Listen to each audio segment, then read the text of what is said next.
இதுதாங்க எங்கள் ஊர் திருமணிமுத்தாரோட அணைக்கட்டு. இதுங்க அவங்க வலையை கட்டுறதை அப்படியே ஷூட் பண்ணுவோம். இது ஜூம் பண்ணி கட்டுறேன். இப்படிதாங்க மக்கள் ஆற்றுக்குள்ளே வந்து வலை விடுவாங்க. குச்சி எல்லாத்தையும் 2 குச்சி இந்த சைடு ரைட்டு லெஃப்ட்டு சென்டர். இந்த அணைக்கட்டு வந்து எதுக்கு கட்டுறாங்கன்னு பார்த்தீங்கன்னா தண்ணி தேக்கி வச்சுக்கலாம். தண்ணி டக்குன்னு செம்மையாக இருக்குது, வேற லெவலில் இருக்குங்க. கால்ஸ் இப்போ நான் வர வழியில் பார்த்தீங்கன்னா ஒரு கிணத்தை பார்த்தேங்க. அது பாருங்க எப்படி கட்டி வச்சிருக்கிறாங்க. அந்த காலத்தில் இதெல்லாம் எப்படி கட்டாலும் ஒரு 100-150 வருஷத்துக்கு முன்னே கட்டியிருப்பாங்கன்னு நினைக்கிறேன். இங்கே ஃபுல்லாக பட்டி செடி தான், அதான் மல்பரி செடி.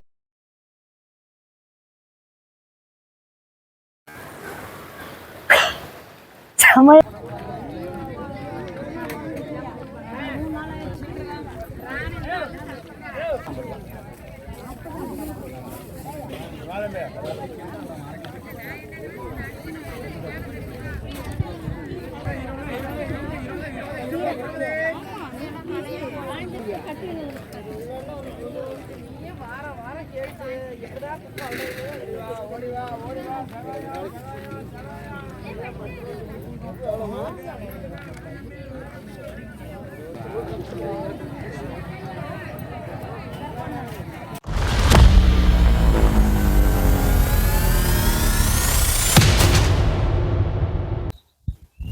வணக்கம் மக்களே, welcome to Udaya life world YouTube சேனலுங்க. மக்கால்ஸ் இப்போ நம்ம எங்கே போகிறோம்னு பார்த்தீங்கன்னா எங்கள் ஊரில் திருமணிமுத்தாத்துல வந்து தண்ணி வந்துருச்சுங்க. அதுவும் அணைக்கட்டெல்லாம் வலிஞ்சு பயங்கரமாக தண்ணி போயிட்டு இருக்குதுன்னு ஒருத்தர் ஃபோன் பண்ணி சொன்னார். அது இல்லாமல் நான் நேற்று வேறு ஒரு வழியாக போனேங்க. அங்கே வந்து இங்கேருந்து தண்ணி போகிறது தான் அங்கேயும் போகும், பரமத்தி வழியாக. அங்கே இருக்கிற திருமணிமுத்தாத்துல தண்ணி பயங்கரமாக போச்சு. அப்போவே நினச்சேன் எங்கள் ஊர் அணைக்கட்டு தண்ணி பயங்கரமாக வலிஞ்சு போயிட்டுருக்குன்னு. சரிங்க, அது இப்போ நம்ம போய் பார்க்கலாம். இது எங்கே இருக்குன்னு பார்த்தீங்கன்னா நாமக்கல் மாவட்டம் பரமத்தி வேலூர் வட்டம் இடம் மேல்சாத்தம்பூர் கிராமங்க. ஃபைனலாக நம்ம போய் அணைக்கட்டை பார்ப்போம். மக்கள்ஸ் ஃபைனலாக ரீச் ஆகியாச்சுங்க. மேல்சாத்தம்பூர் திருமணிமுத்தாத்துக்கு வந்தாச்சு. அணைக்கட்டு பாருங்கள் பயங்கரமாக இருக்குது. அணை வலிஞ்சு தண்ணி பயங்கரமாக போயிட்டு இருக்குங்க. இதுதாங்க எங்கள் ஊர் திருமணிமுத்தாரோட அணைக்கட்டு. இந்த அணைக்கட்டை கட்டணம் வந்து பேர் பார்த்தீங்கன்னா முத்துசாமி கவுண்டர் அப்படிங்கிற ஒருவர் தான் வந்துங்க இந்த அணைக்கட்டை கட்டியிருக்கிறாப்புல. வருஷம் பார்த்தீங்கன்னா ஒரு 100 வருஷத்துக்கு முன்னே அந்த மாதிரி கட்டினதாக ஒருத்தர் கேட்டேன். வரலாறு வந்து அந்த மாதிரி தான் சொல்லியிருந்தாரு. ஓகே, பார்த்தீங்கன்னா ஒருத்தர் மீன் பிடிக்க வந்திருக்கிறாரு. சரிங்க, அவங்க வலையை கட்டுறதை அப்படியே ஷூட் பண்ணுவோம்.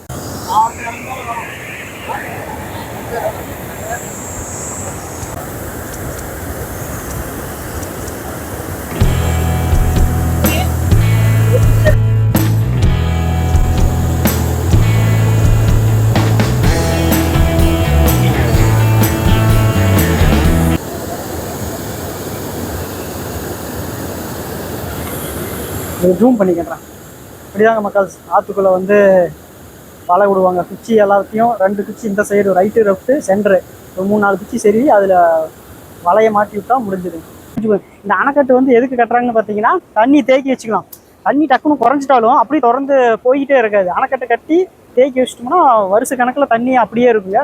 இதனால் என்ன பலன்னு பார்த்தீங்கன்னா விவசாயம் பண்ணுறவங்களுக்கு வந்து போர்லேயும் கிணத்துலையும் தண்ணி வந்து அப்படியே தக்க வச்சுக்கலாம். நீங்கள் தண்ணியும் போர்லேயோ கிணத்துலையோ தண்ணி வந்து விவசாயத்துக்கு பயன்படுத்தினாலும் தண்ணி தீர்ந்தாலும் மறுபடியும் ஊற்று மாதிரி வந்து மறுபடியும் தண்ணி உருவாகிடும். அதுக்கு வந்து காரணம் என்னன்னா இந்த அணைக்கட்டு கட்டுறது தான். செம்மையாக இருக்கு, வேற லெவலில் இருக்குங்க.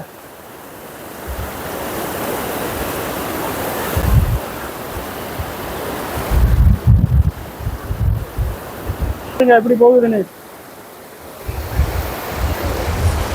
செம்மையாக இருக்கு மக்கள். இப்போ வந்து நம்ம ஊர் மேல்சாத்தம்பூரில் இருக்கக்கூடிய திருமணிமுத்தாரை வந்து பார்த்துட்டீங்க. அங்கே வந்து அணைக்கட்டு, அந்த அணைக்கட்டை வலிஞ்சு எப்படி போகுது, எதுக்காக அணைக்கட்டு கட்டினாங்க, இதெல்லாம் விவசாயத்துக்காகன்னு கூட சொல்லிட்டேன். இப்போ அதை வீடியோ எடுத்துட்டு இருக்கிறப்ப தெரிஞ்ச ஒருத்தர் வந்தாருங்க. இதை விட பிரம்மாண்டமான ஒரு அணைக்கட்டு அங்கே இருக்குது, அது வந்து ஏதோ ஓட்டணை அப்படின்னு சொன்னார். ராசாம்பாளையத்தில் இருக்குதாமா, அதை நான் இதுவரையிலும் பார்த்தது இல்லைங்க. இந்த மேல்சாத்தம்பூர்லேருந்து 1 கிலோமீட்டர் வருங்க அந்த ராசாம்பாளையங்கிறது. போய் நான் அதை போய் பார்க்குறேன். இதுவரை நானும் பார்த்ததில்லை. எப்படியும் தொலைவி பிடிச்சி அதையும் உங்களுக்கு ஷூட் பண்ணி காட்டுறேன். உண்மையிலேயே மகிழ்ச்சியாக இருக்குதுங்க, உண்மையாக சந்தோஷமாக தான் இருக்குது. தண்ணியே இல்லாமல் அவ்வளோதான் விவசாயம் முடிஞ்சிச்சு அப்படிங்கிற மாதிரி தான் நினச்சோம். எப்படி ஆற்றுல தண்ணி வந்துச்சுங்க. அது வந்து நாங்கள் இப்படி அந்த காலத்தில் வந்து அணைக்கட்டுலாம் கட்டி தண்ணி தேக்கி வச்சு விவசாயத்துக்கு பயன்படுற மாதிரி பண்ணிட்டாங்க. ரொம்ப மகிழ்ச்சியாக இருக்குது. இப்போ அடுத்தது நம்ம ஃபைனலாக அங்கே போய் மீட் பண்ணுவோம். ராசாம்பாளையம் ஓட்டானை கல்ஸ் நல்லா நீட்டாக வலையை கட்டிக்கிட்டாங்க. இந்த இடத்துல தான் எப்பவும் மீன் வந்து இந்த இடத்துல தான் எப்பவுமே இருக்க மாட்டேருக்குது. அந்த இடத்த வந்து தங்கிக்கும் கால்ஸ். இப்போ நான் வர வழியில் பார்த்தீங்கன்னா ஒரு கிணத்தை பார்த்தேங்க. அது பாருங்கள் எப்படி கட்டி வச்சுருக்கிறாங்க. அந்த காலத்தில் இதெல்லாம் எப்படி கட்டாலும் ஒரு 100-150 வருஷத்துக்கு முன்னே கட்டியிருப்பாங்கன்னு நினைக்கிறேன். அப்படியே கல் வீட்டிலேயே அப்படியே கல் அப்படியே செருவி அந்த மண் செவுத்தில் கல்லை செருவி பார்த்தீங்கன்னா அப்படியே கிணறுங்க. கிணத்துக்குள்ளே தண்ணி இருக்கிறது தெரியுதுங்களா? ஆற்றுல தண்ணி வர முடியும். தண்ணி மேலே வந்துருச்சுங்க. அதில் மீன் எல்லாம் கூட தெரியுது. ஜூம் பண்ணி கேட்டுறேன், மீன் தெரியுதான்னு பாருங்கள். உண்மையிலேயே அட்டகாசமாக இருக்குதுங்க. இது பழைய காலத்து கிணறு. அங்கே பாருங்கள் படிக்கட்டு. சரிங்க, நான் ஜூம் பண்ணுறதை குறைச்சிக்கிறேன்.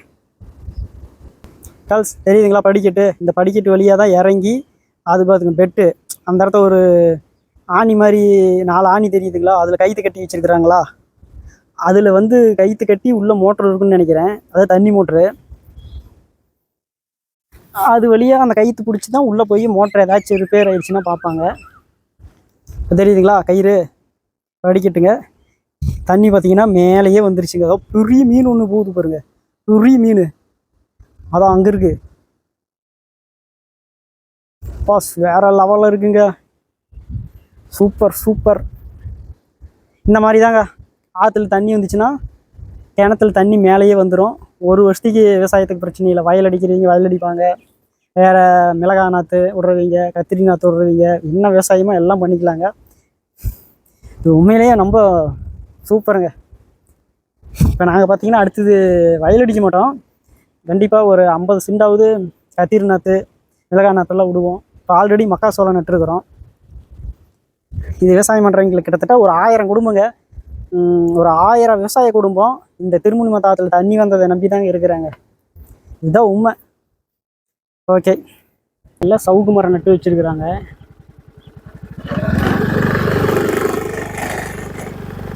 சவுக்கு மரத்தை ஒட்டிய பருத்தி செடி, தென்னந்தோப்பு, மறுபடியும் சவுக்கு மரம்.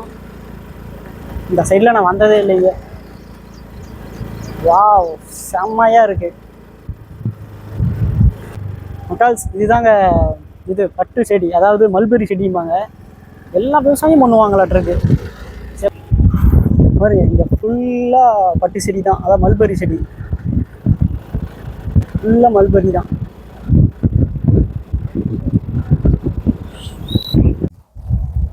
மக்கால்ஸ் ஃபைனலாக ராசாம்பாளையத்தில் இருக்கக்கூடிய ஓட்டணைக்கு வந்தாச்சுங்க. எச்சரிக்கை பொதுமக்களுக்கு, இந்த பாதை வழியே நம்ம போகக்கூடாதுங்களாமா.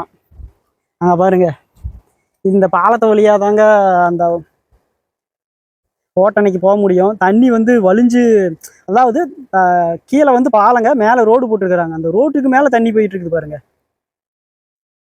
பார்த்தீங்களா?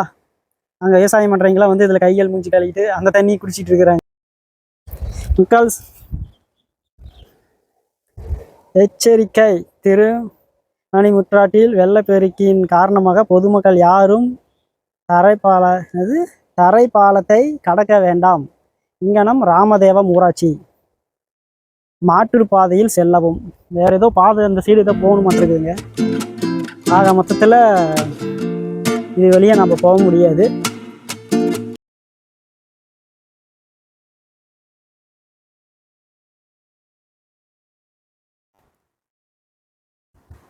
இருட்டில் தெரியாமல் இது நடந்து கூட போயிடுவாங்க, வெளிச்சம் தெரியாது அப்படிங்கிறதுக்காக லைட்டு கூட போட்டிருக்கிறாங்க.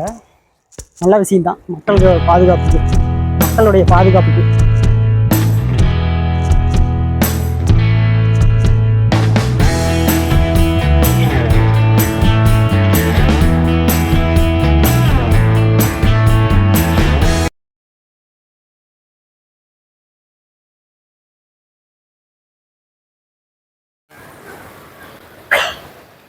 செம்மையாக இருக்குதுங்க. இதுக்குள்ள என்னன்னு தெரியல, இந்த தண்ணிக்குள்ள வந்தானே மைண்டு வேற மாதிரி வேலை செய்யுது. இது எனக்கு ரொம்ப பிடிச்சிருக்கு, பிரம்மாண்டமாக இருக்கு. இது வந்து சவுக்கு தோப்பு. இது திருமுனிமுத்தாற்றில் இருக்கக்கூடிய தண்ணி நம்பி தாங்க இவங்க எல்லாருமே விவசாயம் பண்ணுறாங்க, பொலை போட்டிகிட்டு இருக்கிறாங்க. அப்படியே இங்க பாருங்க.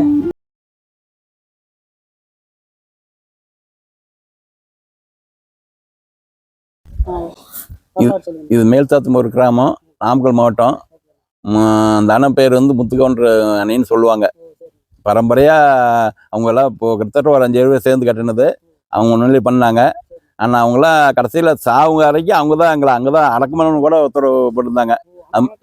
ஆமாம், இல்லை வெளியில் பக்கத்துலேயே அது மாதிரி வச்சிருக்குது வரைக்கும். ஆமாம். அது கட்டி எவ்வளோ வருஷம் இருக்கும்? அது கிட்டத்தட்ட ஒரு 100 வருஷத்துக்கிட்ட இருக்கணும். இருக்கணும். விவசாயத்துக்கு வந்து பரவாயில்ல. பரவாயில்ல. ஆமாம் ஆமாம், தண்ணி நிற்குது. அரண்மனை வாய்க்கா அந்த மாதிரி அது ரெண்டு வாய்க்கா இருக்குது. 2 மூடி கிடக்கு. இப்போ 2 வாய்க்கா இருக்குது. ஒன்று அந்த கல்லாண்டு பொருள் வழியே வரும். இந்த இது ராசமலத்து கல்ல ராஜம் எல்லாம் 2 அரண்மனை வாய்க்கான்னு சொல்லுவாங்க. ம் ம்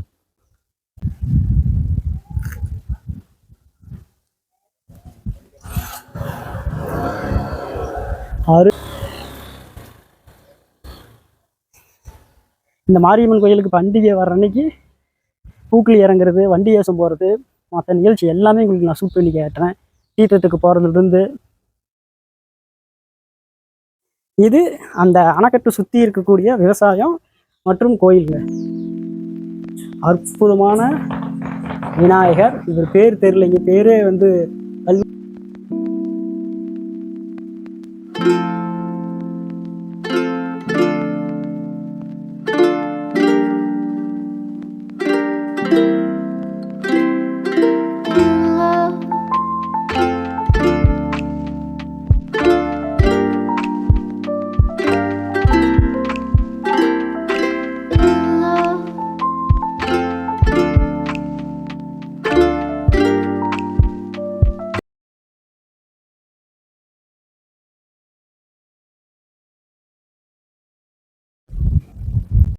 கால்ஸ். இது அடுத்த கோயில் பார்த்தீங்கன்னா காளியம்மன் கோயிலுங்க. இதுவும் நம்ம திருமணி தாத்தை சுற்றி இருக்கக்கூடிய ஒரு கோயிலுங்க. இதுக்கு பண்டிகை வரப்போ உங்களுக்கு நான் ஷூட் பண்ணி கேட்டேன். இதுவும் கோயில் பூட்டி தான் இருக்குது. காளியம்மன் கோயிலும் பூட்டி தாங்க வச்சிருக்கிறாங்க.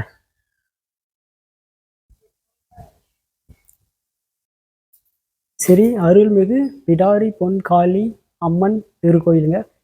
இது மாரியம்மன் கோவில் புதூர், மேல்சாத்தம் ஒரு கிராமம்.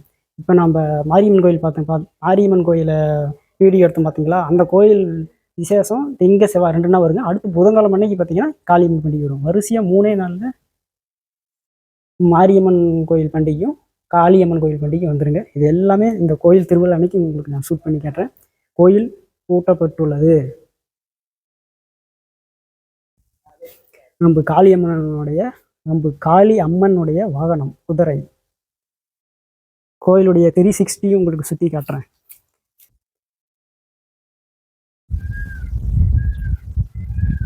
கோபுரம் பாருங்க, 1998 கட்டிக்கிறாங்க. 26 வருஷம் ஆகுதுங்க. செமையா இருக்கும். இந்த கோயில் கட்டி 98 கட்டி முடிச்சாங்க பார்த்தீங்களா?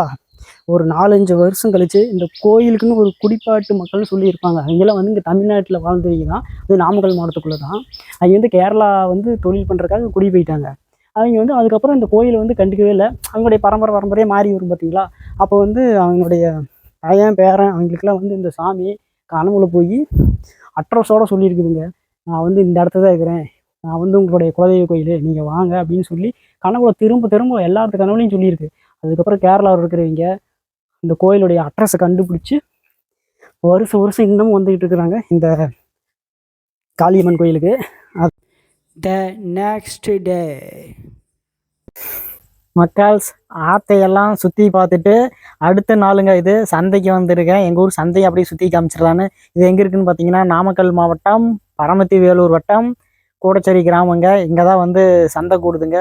எல்லா விவசாயத்தோடைய விளையக்கூடிய காய்கறிகளும் இங்கே கூடச்சேரி சந்தையில் வந்துருங்க. பாருங்கள், ஆயா கருவாடு விற்கிது, பக்கத்தில் மல்லிகை சாமானம், வீட்டுக்கு தேவையான சாமானம் வைக்கிறாங்க, பலகார கடைங்க. அதுக்கப்புறம் பார்த்தீங்கன்னா நம்ம இங்கே ஒரு அம்மா வந்து பார்த்தீங்கன்னா காய்கறி எல்லாம் நல்லா அடுக்கி வச்சுருக்காங்க. வேறு செவ்வாழை பழம் எல்லாமே தோட்டத்தில் விளையிறதுங்க, தீனி சாப்பிட்றதுக்கு. இங்கே பாருங்கள் நல்லா காலிஃப்ளவர் எல்லாம் கூறு கட்டி வச்சுருப்பாங்க. பாருங்கள் எல்லாமே கூறு தான். கூறு 20 ரூபாய்ங்களாமா. அண்ணார் வந்து எப்பவுமே கூறு கட்டிட்டு வைப்பார். இவர் நிறைய டைம் நான் வாங்கியிருக்கிறேங்க. இங்கே பாருங்கள் பழக்கடைங்க, உருளைக்கிழங்கு, வெங்காயம் இது எல்லாம் நச்சுன்னு சூப்பராக விற்கிதுங்க. எங்கள் ஊர் சந்தையிலைங்க.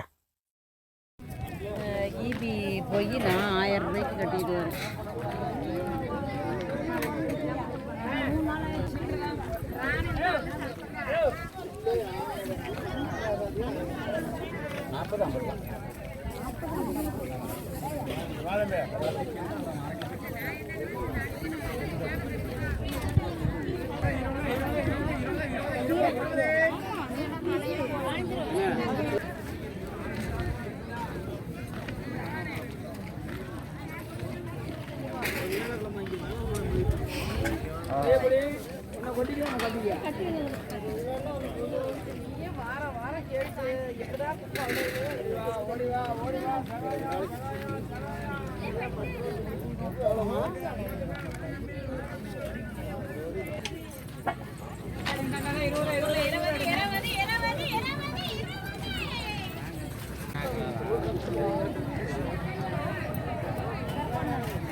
காளான் காளான் காளான்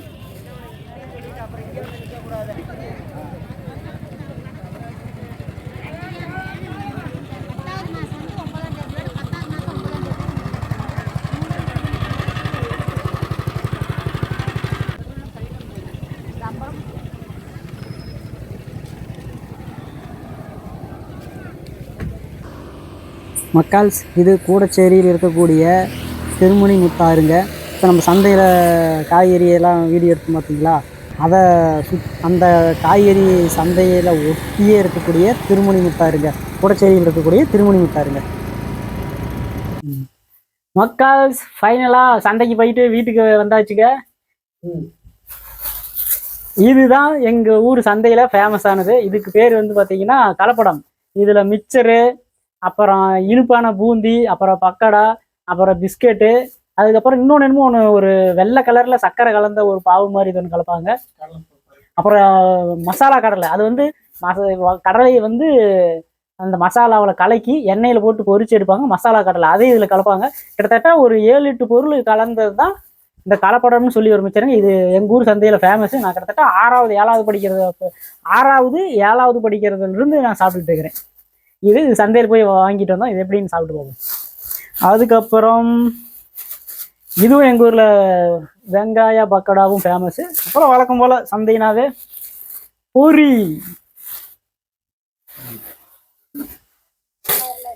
என்னென்னப்பா இருக்குது சொல்லு. மிக்சர் இருக்குது, பிஸ்கட்டு, இந்த ஒரு வெள்ளை, இந்த முருகு இனிப்பு, குச்சி குச்சியாக இருக்கிற இனிப்பு, மிக்சரு, பொட்டுக்கடலை, இது கட்லெட், அது பேரு பொட்டுக்கடலை கட்லெட்டு,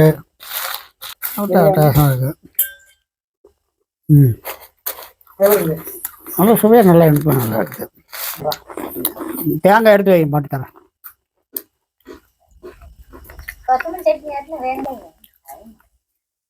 இது எல்லாமே கலந்துருக்குங்க.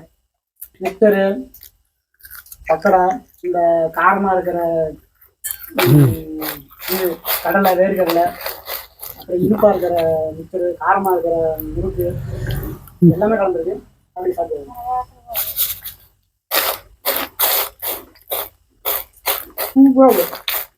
ஒரு பக்கம் காரம், ஒரு பக்கம் இனிப்பு, இன்னொரு பக்கம் உப்பு மாதிரி இருக்கும்.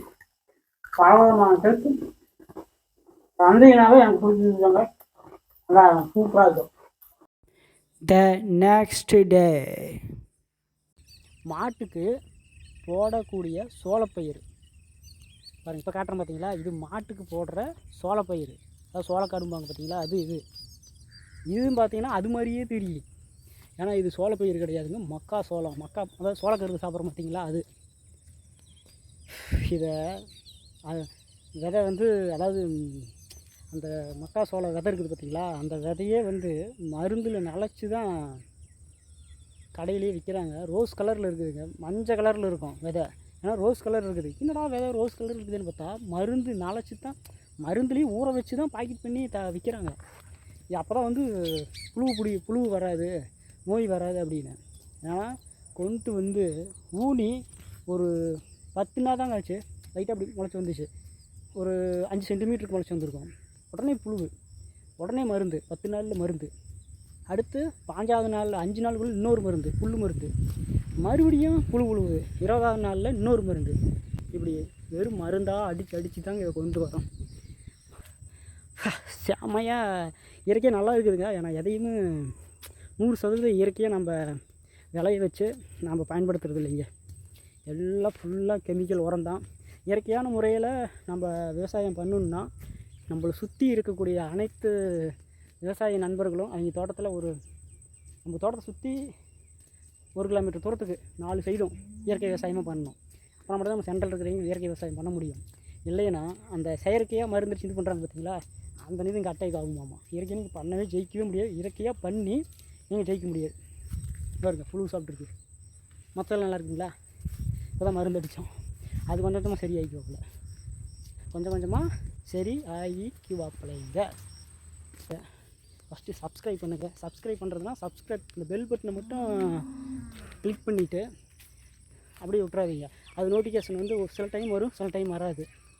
ஒரு 4-5 வீடியோக்கு வரும், அப்புறம் வீடியோக்கு வராதுங்க. பெல் பட்டனை கிளிக் பண்ணிக்கிட்டிங்கன்னா பக்கத்துலேயே ஒரு டிக் வரும், இல்லைன்னா கோடு மாதிரி வரும். அதை தொட்டிங்கன்னா கீழே வந்து ஒரு பாக்ஸ் மாதிரி ஓப்பன் ஆகும், அதில் ஆல் இருக்கும்.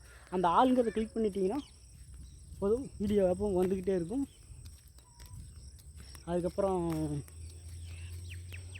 லைக் பண்ணுங்கள். எப்போ நான் வீடியோ போட்டாலும் 1 செகண்ட் ஆகுங்களா, லைக் கொடுத்துட்டு வீடியோ பாருங்கள். அந்த லைக் கொடுத்தா நம்ம வீடியோ பல பேர்த்துக்கு போகும். நம்மளுக்கு அது ஒரு உற்சாகத்தை கொடுக்குது. எப்போ லைக் கொடுங்க, லைக் கொடுத்தா எல்லாத்துக்கும் வீடியோ போகும். ஓகேங்க, அடுத்த நல்ல பதிவில் சந்திக்கிறேன்.